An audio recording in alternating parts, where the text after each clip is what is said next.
y espero, hermanos, de que nos redarguya, que nos reprenda y que también nos exhorte, o sea, que nos anime también a seguir adelante, hermanos. Y oramos hacerlo con toda paciencia y con doctrina también. Esperamos en el Señor, hermanos, que los próximos 7 meses vamos a estar estudiando prácticamente casi todos los domingos el capítulo 5, 6 y 7 de Mateo. Y hoy vamos a comenzar con las bienaventuranzas, la primera de ellas siendo bienaventurados los pobres en espíritu. Tenemos la palabra del Señor, hermanos, Mateo 5, 1 al 3. La leemos en el nombre del Padre, del Hijo y del Espíritu Santo. Viendo la multitud, subió al monte, y sentándose vinieron a él sus discípulos, y abriendo su boca les enseñaba diciendo, y este es el sermón, hermanos, el primer sermón que queda escrito del Señor Jesús, completo, fue una predicación completa. Mateo 5, 6 y 7 es toda la predicación, el sermón del monte, como se llama. Y dice el versículo 3, Jesús, y así comienza él su sermón: bienaventurados los pobres en espíritu, porque de ellos es el reino de los cielos. Digámoslo todos juntos, hermanos: bienaventurados los pobres en espíritu, porque de ellos es el reino de los cielos. Vamos a orar. Padre, te damos gracias por tu palabra. Te pedimos, Señor, que usted nos guíe a predicar el Evangelio esta tarde. Señor, esta es una tarde especial porque vamos a tomar la Santa Cena también, recordando tu sacrificio en la cruz del Calvario, recordando esa obra gloriosa, recordando, Señor, cuando tu alma estaba triste hasta la muerte y pagaste el precio en la cruz del Calvario por nuestros pecados. Y antes de tomar la cena queremos meditar en tu palabra y meditar en las palabras que tú dijiste al comenzar el sermón del monte, que eran bienaventurados los pobres en espíritu y que de ellos es el reino de los cielos. Y que, Señor, sea una palabra que nos redarguya, que nos reprende y que nos exhorte con toda paciencia y doctrina, que sea una motivación para seguir adelante, Señor, al mismo tiempo que su Espíritu nos redarguya de pecado, nos reprenda, Señor, y que nos exhorte, que nos dé esa fuerza para seguir adelante. En el nombre de Cristo Jesús te damos gracias, Señor. Amén y amén. Pueden sentarse, hermanos. El doctor Martin Lloyd-Jones dijo estas palabras, y él dijo que estoy convencido que la mayor necesidad de la iglesia de hoy es la predicación expositiva, lo cual significa, hermanos, no saltar de tema a tema todos los domingos, no saltar de pasaje a pasaje sin dirección, pero, hermanos, estudiar libros completos de la Biblia, leer, hermanos, pasajes completos de la Escritura. Por ejemplo, la Biblia no se lee, hermanos, solo escogiendo mis pasajes favoritos de leer, sino que se debe leer toda, hermanos, de principio a fin. Esa es la manera de leer la Biblia. El apóstol Pablo le dijo a los hermanos de Éfeso que él estaba limpio de la sangre de todos ellos y que Dios le había mostrado que después que Pablo se fuera, ellos iban a desviar de la doctrina, lobos rapaces iban a entrar, pero Pablo le dijo: aunque esto pase, yo estoy limpio de la sangre de todos ustedes, porque yo les prediqué todo el consejo de Dios. En otras palabras, todo el plan de Dios, todo el mensaje de Dios, toda la Escritura es inspirada por Dios y es útil para redarguirnos, para instruirnos, para corregirnos, a fin que el hombre de Dios sea perfecto, enteramente preparado para toda buena obra. Así que al estudiar el Sermón del Monte, hermanos, vamos a estudiar la doctrina de Cristo, vamos a estudiar la enseñanza de Cristo, vamos a ver, hermanos, cómo es que el Señor enseñaba y cómo es que Él presentaba el Evangelio. Hermanos, vamos a estudiar quiénes son los verdaderos bienaventurados a los ojos de Dios. Vamos a estudiar cómo Jesús interpretaba la ley y los profetas. Vamos a estudiar, hermanos, cómo debemos vivir la vida cristiana, cómo debemos amar a Dios, a nuestras esposas y a nuestro prójimo como a nosotros mismos. Y, hermanos, algo muy importante también es que al estudiar el Sermón del Monte vamos a aprender cómo leer la Biblia. Vamos a aprender cómo estudiar la Biblia. Vamos a aprender, hermanos, cómo la Biblia se interpreta a sí misma. Para interpretar un pasaje de la Biblia tengo que usar otros pasajes de la Biblia para interpretarla. No es de interpretación privada. No se trata de venir aquí y decir yo creo que esto significa esto, porque la Biblia no da lugar para yo creo que esto significa esto, sino que ella misma se interpreta, hermanos, Y eso lo vamos a aprender en este sermón que vamos a estudiar. Cada domingo, hermanos, vamos a estudiar cada versículo. Vamos a estudiar, hermanos, cada verdad que el Señor nos enseña en su palabra. Y recordemos, hermanos, no sabemos nada de Dios aparte de la Biblia. No sabemos nada de Dios. Esta es su revelación, hermanos. Es la palabra profética más segura. Nosotros no debemos creer nada que no esté en la palabra de Dios, porque no hay ninguna seguridad que lo que la persona dice es verdad. Pero nosotros, hermanos, estamos parados en la palabra de Dios como nuestro fundamento. La Biblia dice que la iglesia es columna y baluarte de la verdad. Columna y fundamento, en vez de baluarte, algunas traducciones dicen de la verdad. Así que nosotros, hermanos, somos responsables de compartir la palabra de Dios. Y sabiendo, hermanos, que la Biblia es como conocemos a Dios, es verdaderamente muchas veces triste, hermanos, que rara vez se encuentra hermanos en Cristo que leen la Biblia. Hermanos, rara vez se encuentran personas con las que uno puede hablar de la Biblia. Pero, hermanos, esperemos que nosotros seamos una iglesia que amemos las Escrituras, que conozcamos las Escrituras, que siempre podamos con mansedumbre presentar respuesta a nuestra fe, de que, hermanos, estemos preparados siempre para dar respuesta a las preguntas que nos hagan de nuestra fe y preparados para compartir el Evangelio. También, hermanos, yo espero de que al leer, al escudriñar las Escrituras, nosotros también pongamos por obra el Sermón del Monte. Y al practicarlo vamos a ser bienaventurados, bendecidos, hermanos. Bendecidos por Dios. Si practicamos el Sermón del Monte, vamos a ser bendecidos. Él comienza bienaventurados. La Nueva Traducción Viviente dice bendecidos por Dios o dichosos. Los que lloran, los pobres en espíritu, los mansos. Y vamos a ver cómo si obedecemos este sermón, vamos a ser bendecidos. Jesús termina la predicación del Sermón del Monte diciendo que el que escucha las palabras del sermón y los pone por obra, le voy a comparar a un hombre que hace su casa sobre la roca. Vinieron vientos, tempestades y su casa permaneció firme. Ese es el que las escucha y las obedece, hermanos. Pero dijo Jesús que el que la escucha y no la obedece, lo voy a comparar a un hombre que hace su casa sobre la arena.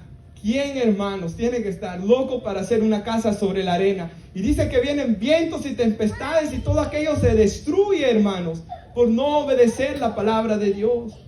Así que, hermanos, es de gran importancia que obedezcamos la palabra de Dios. ¿Cuántos decimos amén? Obedecer las Sagradas Escrituras. Traigo una lectura de Apocalipsis capítulo 1. Y aquí nos dice la Biblia que son bienaventurados los que leen, los que oyen la palabra de esta profecía, hablando del libro de Apocalipsis, y guardan las cosas en ellas escritas, porque el tiempo de la venida del Señor está cerca. Y yo creo que eso se aplica a toda la Biblia, hermanos. Somos bienaventurados por leer las palabras de nuestro Señor Jesús. Somos bienaventurados que Dios nos ha guardado el testimonio de Cristo, las palabras de Cristo, la enseñanza de Cristo. Somos bienaventurados de leer la Biblia, hermanos.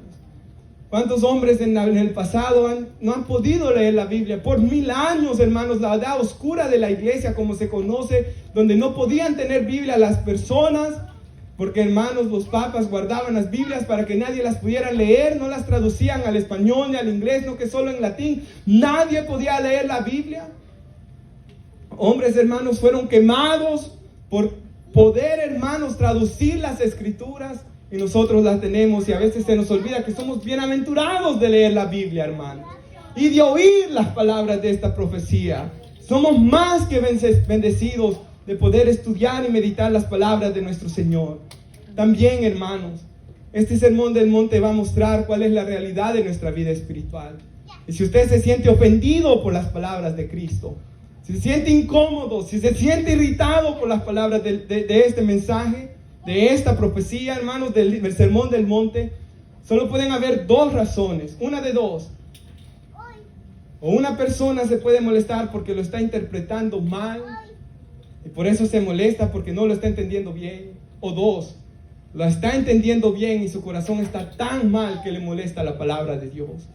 Hermanos, lo que hay en nuestro corazón va a salir a la luz al estudiar el Sermón del Monte, hermanos. Y el que ama la palabra de Dios se goza siempre en la palabra de Dios. Y tiene hambre de escuchar más la palabra de Dios, hermanos. Y quiere escuchar la palabra de Dios. No historias, no cuentos, no chistes. Pablo le dijo a Timoteo en cuanto a la enseñanza con toda seriedad. Pero hermanos, el escuchar la palabra de Dios, que es viva y eficaz. Y más cortante que toda espada de dos filos también, hermanos.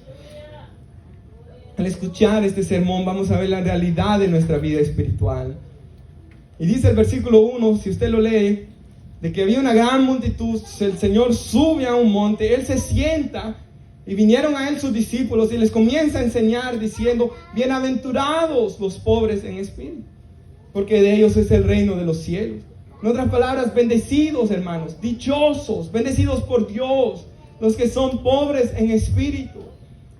Ahora, cuando Jesús les enseña esto, hermanos, Él les estaba enseñando algo que jamás ellos habían oído. Porque en el mundo siempre se ha dicho, hermanos, que el que es fuerte, que el que es autosuficiente, el hombre siempre le ha gustado exaltarse en sus habilidades, en su conocimiento, en su valentía, en sus posesiones. El hombre, hermanos, natural, nunca le va a gustar decir que es pobre en espíritu. Es más, le va a gustar tener un espíritu con el que va a mirar de menos a los demás. Pero el Señor dice que los verdaderos felices, bienaventurados, dichosos, son aquellos que son pobres en espíritu. En el tiempo de Jesús, hermanos, habían unos líderes religiosos que se llamaban los fariseos, de que ellos también, hermanos, se enorgullecían de, hermanos, lo que ellos, de su vida espiritual, de cuánto ellos, hermanos, obedecían la ley. Dice la Biblia que se creían mejores que los demás. Y hermanos, eso es lo opuesto a ser pobre en espíritu. Por eso, hermanos, cuando el Señor Jesús vino, Él les dijo a los fariseos, las rameras y los publicanos van adelante de ustedes a la hora de entrar, van más cerca para poder llegar a la salvación, porque ellos reconocían que eran pecadores por lo menos, hermanos. Pero los fariseos, cuando leemos el Nuevo Testamento, no lo reconocían. Y es que ese es el primer paso para reconocer cuando somos pobres en espíritu. Reconocer nuestra pobreza espiritual. Reconocer, hermanos, que estamos en quiebra espiritual, por así decirlo. Hermanos, en Isaías capítulo 6 dice la Biblia que el profeta Isaías ve al Señor sentado en un trono alto y sublime. Dice la Biblia que la gloria de Dios llenaba todo aquel lugar, el manto del Señor llenaba todo aquel lugar. Y dice la Escritura de que habían serafines delante de Dios, que tenían 6 alas y cubrían sus rostros y cubrían sus pies. Con las otras 2 alas volaban y ellos decían, Santo, Santo, Santo, es el Señor Jehová de los ejércitos. Toda la tierra está llena de su gloria.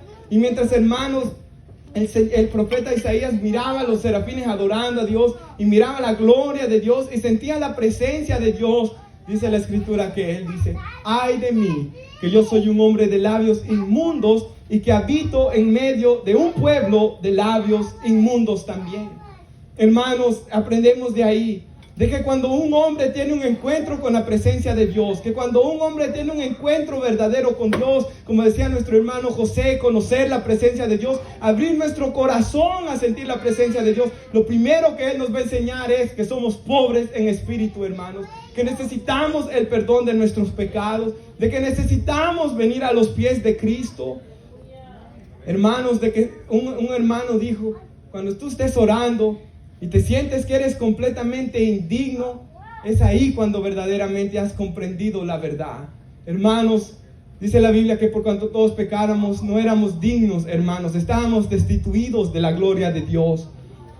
Y el pobre en espíritu reconoce esto. Hay un pasaje en la Biblia, en Lucas 5, cuando, hermanos, el apóstol Pedro ha pescado toda la noche y no ha podido agarrar ningún pez, él ni los discípulos. Y, hermanos, el apóstol Pedro viene ya de mañana, porque ellos pescaban por la noche, y ya de mañana no ha pescado nada. Y Jesús le dice, Jesús está predicando allí en la playa, y le dice en el mar de Galilea, vamos a otra vez mar adentro, tira las redes para agarrar pescados. Y Pedro le dice, Señor, toda la noche hemos pasado, pero en tu palabra iré. Y, hermanos, cuando el apóstol Pedro va y tira las redes, dice la palabra de Dios que eran tantos los peces que estaban cayendo, hermanos, de que las barcas se hundían.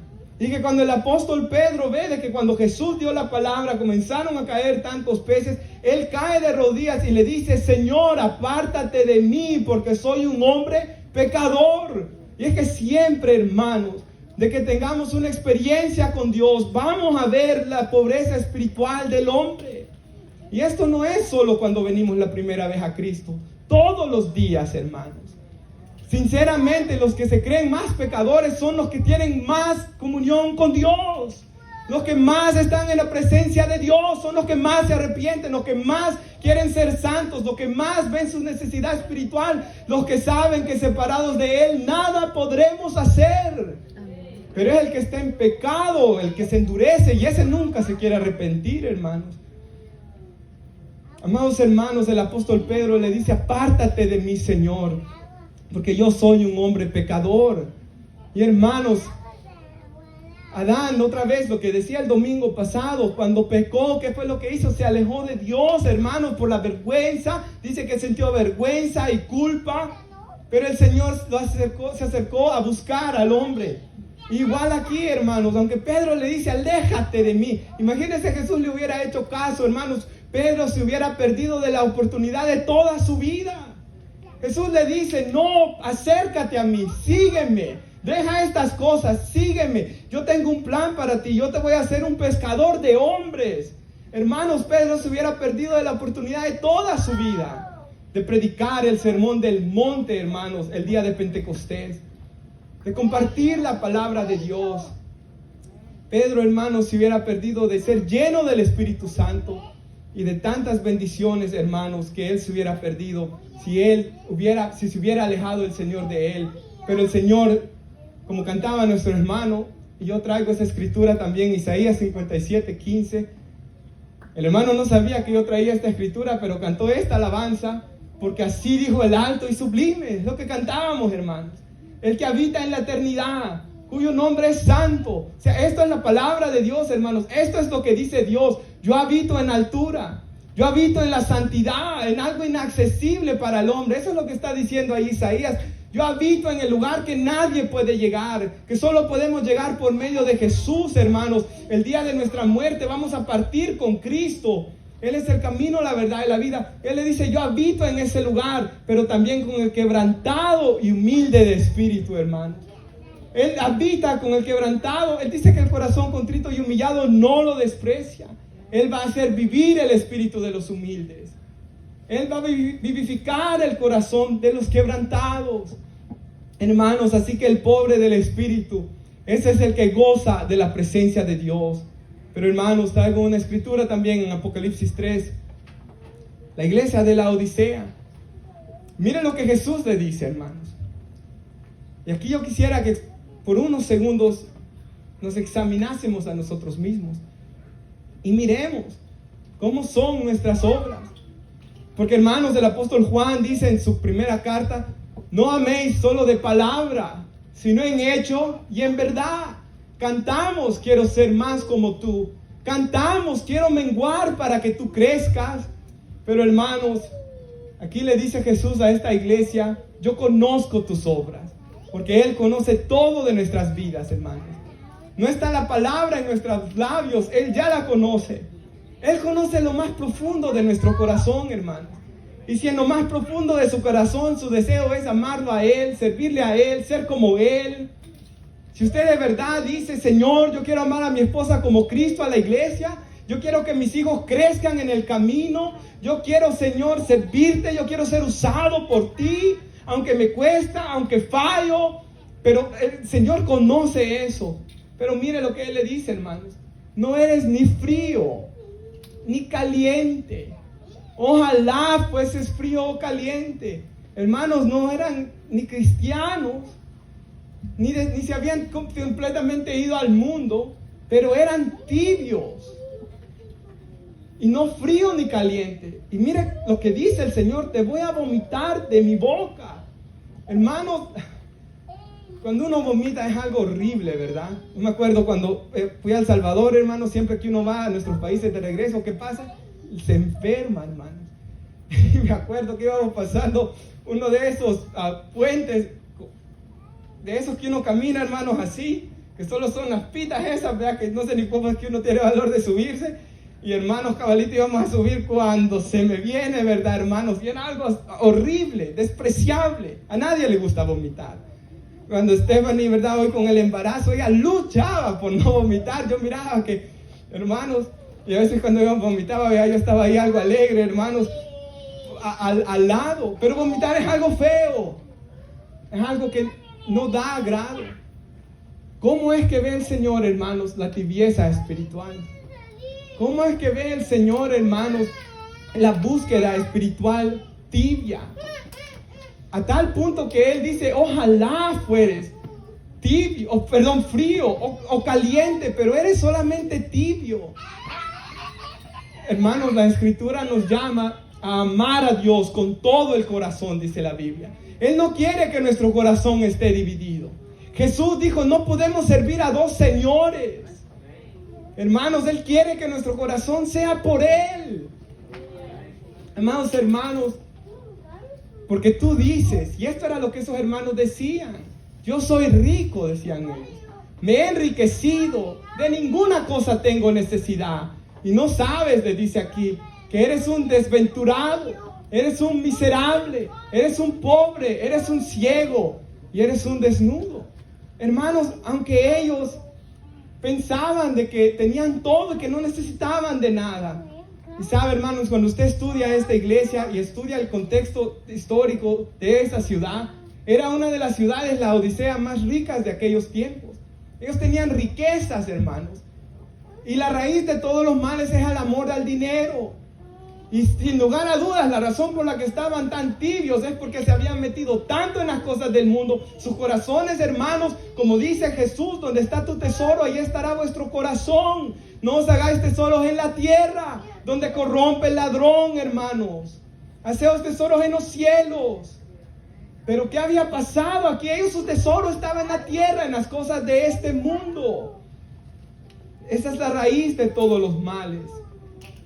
Hermanos, nosotros también vivimos, no en la Odisea, pero sí en uno de los países más prósperos y ricos del mundo, que es Estados Unidos, hermanos. Donde hay abundancia de trabajo, donde hay mucho dinero, donde hay tantas cosas. Y hermanos, el Señor sabe si en nuestro corazón amamos más las cosas del mundo. El Señor sabe si al más mínima oferta de ir a hacer dinero, vamos tras ello y no nos congregamos, hermanos, ni un día a la semana y vamos tras las cosas del mundo. Esta bienaventuranza no es para usted si usted hace tal cosa, amados hermanos. Estamos hoy aquí. Porque la bienaventuranza es para los pobres en espíritu, para el que reconoce que sin Dios no es nada y que lo necesita a Él. ¿Y cuántas veces, hermanos, yo lo he visto? Y, por ejemplo, en la cárcel, hermanos, aceptan y aceptan y aceptan almas todos los lunes, todos los jueves. Pasan y pasan. Y hubo un año, hermanos, que nos pusimos a contar. Y contamos 57 almas, solo los lunes. Pero, hermanos, de esos 57, casi con todos logré tener un contacto afuera. Y solo perseveran 3, hermanos. De los 57, Jesús dice en una parábola que hay 10 leprosos y Él los sana, y de los 10 leprosos solo uno regresa, hermanos, a darle gracias. Y muchas veces es así, hermanos. El hombre cuando está enfermo, el hombre cuando está en la cárcel, el hombre cuando está en problemas, Señor, te necesito, Señor, aquí estoy. Pero a la mínima que esto se acaba, hermanos, vuelve tras las cosas del mundo. Pero sabe, hermanos, aunque de los 57 solo 3, vale la pena ir por esos 3, porque son 3 vidas que han pasado de muerte a vida, hermanos. Son 3 personas que van a seguir al Señor. Son 3 personas que hasta el día de hoy me llaman de repente, hermanos. Y sabe cómo es Dios, que muchas veces, hermanos, cuando me siento que me estoy desanimando, cuando me siento que veo que como que la iglesia no va a ningún lado, de repente me llaman ellos. Hermano, todos los días me acuerdo de usted. Hermano, me acuerdo cuando usted llegaba. Hermano, estamos orando por usted. Y cómo uno se siente fortalecido, hermanos, al ver que ellos perseveraron. Hermanos, esa es la alegría de los creyentes cuando vemos a otros creyentes seguir en el camino, hermanos. Yo creo que es el deseo de toda la iglesia, ver una iglesia en fuego para Dios, hermanos, que ame a Dios. Amén. Ese es el deseo, hermanos, de todos nosotros. Ahora yo pensaba en esto también. En Apocalipsis 12, capítulo 13, el Señor Jesús les pasa lista a todas las iglesias. Y sabe, de las 7, hay 5 que el Señor les dice que están mal. Y esta estaba re mal. Pero habían 2 que estaban bien. De las 7. Ahora, hermanos, el Señor no ha parado de hacer esto también. Él pasa lista. Y si el Señor nos viera a nosotros hoy, hermanos, ¿qué diría el Señor de nosotros? ¿Qué es lo que diría el Señor de nosotros como iglesia, hermanos? Porque recordemos, nuestro deseo como iglesia es serle agradable a Él. Y qué bendición, hermanos, que cuando cantábamos se escuchaba que el Espíritu Santo ministraba. Significa que le agradamos al Señor. Su presencia aún está aquí. ¿Sabe que en el Antiguo Testamento Dios le dice a Israel en Isaías capítulo 1, no soporto cuando ustedes se congregan, le dice. Los sacrificios que me traen los aborrezco. Se hastia mi alma cuando ustedes vienen a mí. Los vomitaba, hermanos, porque venían con una actitud fea. Dice que ellos asesinaban personas y luego traían sacrificios ahí como si nada. Hermanos, el Señor no miraba arrepentimiento genuino en Israel. Cuando ustedes vienen, en vez de ser una alegría, para mí es una carga, les dice el Señor. Pero hermanos, cuando el Señor ve una iglesia imperfecta, sí, le fallamos, sí. Quizás como Pedro sentimos, Señor, aléjate de mí, pero ve que venimos con una actitud de, Señor, yo soy pobre de espíritu. Yo te necesito a ti. Él se va a manifestar siempre, hermanos. Y Él va a agradarse de una iglesia que lo busca en medio de nuestras debilidades. Porque qué hombre de la Biblia no falló, hermanos. Yo cuando leía la Biblia me acuerdo cuando vi que Abraham se tira esa mentira, vea, cuando va a Egipto. Y luego veo que más después vuelve a decir otra mentira. Y luego su hijo Isaac vuelve a decir la misma mentira. Como que no aprendían, hermanos. De repente cuando leí las cosas que David había hecho, me tiré atrás, hermanos. Ya no es de mis personajes favoritos de la Biblia, dije yo. Pero hoy otra vez sí es de mis personajes favoritos de la Biblia, hermanos. Pero todos los hombres fueron imperfectos. Pero hermanos, ¿cuál fue la diferencia de ellos? Que siguieron a Dios en medio de sus imperfecciones. Por ejemplo, el apóstol Pedro, hermanos. Vemos al apóstol Pedro negando a Cristo. Y después más adelante lo vemos, hermanos, de que fallando en Gálatas capítulo 2, fallando también. Pero hermanos, ese era un hombre que era pobre en espíritu. Él sabía que necesitaba a Dios. Sabía que necesitaba las fuerzas de Dios. Y es que Jesús lo ilustra de esta manera, hermanos. En Juan 15 dice Jesús, yo soy la vid verdadera. Y ilustra, hermanos, y Jesús dice estas palabras, aprendan que separados de mí nada van a poder hacer. Y dice Jesús que aquellos hermanos que se separan de Él son como una rama arrancada de un árbol que se marchita, hermanos, que no da fruto y que luego es solo usada como leña para tirar y quemarse. Dando a entender, hermanos, de que el que no quiere vivir con Dios, el que aborrece al Señor Jesús, el que aborrece al que nos amó, el que rechaza que Él murió en una cruz, el que rechaza que Él derramó su sangre para... Es que, hermanos, esa es la condenación. Aborrecer la luz. Recuerde siempre esto. Si por pecadores fuera, todos fuéramos al infierno, hermanos. Porque somos pobres en espíritu. La condenación es rechazar a Jesús, aborrecer a Jesús. Y hermanos, piensen en eso. Dice que es como una rama que es quitada de un árbol, que no da fruto y es tirada al fuego. Pero hermanos, aquellos que permanecen en Jesús van a dar fruto, dice la Biblia. Y Él los va a limpiar para que demos más fruto. Así que hermanos, nuestro llamado es a permanecer en Él, a tener comunión con Él. Y quisiera terminar, hermanos, hoy con algunas preguntas que quisiera hacerles, que usted solo las conteste en su corazón. Yo conozco tus obras. ¿Cuáles son nuestras obras, hermanos? Hoy, hermanos, ¿qué pasa cuando pasamos un día sin oración, sin orar? quizás solo se oró al ratito para comer y solo eso. ¿Qué pasa cuando pasamos un día sin orar?